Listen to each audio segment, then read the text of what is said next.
واجب ہے مرد پر کہ عورت کو پکی پکائی دے۔ بھائی یہ کہتے ہوئے نظر آتے ہیں میاں ہم نے تو بہنوں سے ان کا حصہ معاف کروا لیا۔ میں کہتا ہوں مرد بنو، مرد اپنا حصہ تم بہنوں کو معاف کرو۔ ناراض تو نہیں ہو گئے؟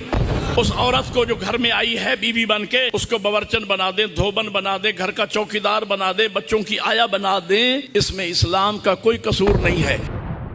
ماں باپ ہی اپنی زندگی میں اپنی جائیدادیں، زمینیں، اپنی پراپرٹی بیٹوں کے نام کروا دیتے ہیں، اور اگر وہ مر جائیں نہ کروا سکیں تو بعد میں بھائی یہ کہتے ہوئے نظر آتے ہیں میاں ہم نے تو بہنوں سے ان کا حصہ معاف کروا لیا، مکان کا حصہ، زمین کا حصہ، مل کا حصہ، دکان کا حصہ ہم نے تو بہنوں سے معاف کروا لیا۔ میں کہتا ہوں مرد بنو، مرد وہ صنف نازک ہے، تمہاری ماں جائی ہے، اس کی ضروریات زندگی کا اللہ نے خیال رکھا ہے، اس کو حصہ اللہ نے دیا ہے۔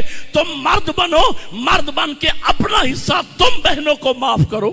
ان سے آپ باہر جا سکتے ہو، مزدوری کر سکتے ہو، وہ پردہ دار ہے، وہ گھر میں بیٹھنے والی صنف نازک ہے۔ ناراض تو نہیں ہو گئے؟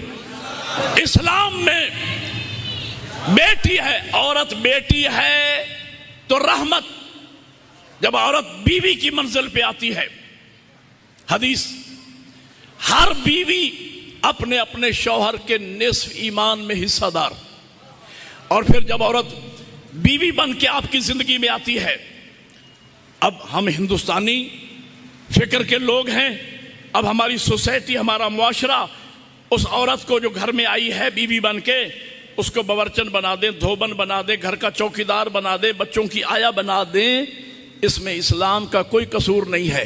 اسلام نے کہا تمہارے گھر عورت آئی ہے بیوی بن کے، یہ تمہاری ہم سر ہے، یعنی برابر کی شریک حیات۔ ایک بات یاد رکھنا، آپ میرے 10 کام کر دیں، میں مروت میں آپ کے آ کے 20 کام کر دوں، اس میں کوئی حرج نہیں، اجر و ثواب ہے اس کا، لیکن میرے اوپر واجب ہو آپ کے کام کرنا، ایسی بات نہیں ہے۔ شریعت کی اصطلاح ہے، علماء بیٹھے ہیں، شریعت کی اصطلاح ہے کہ نان نفقہ دینا مرد کی ذمہ داری ہے۔ یہ شریعت کی اصطلاح ہے یا نہیں؟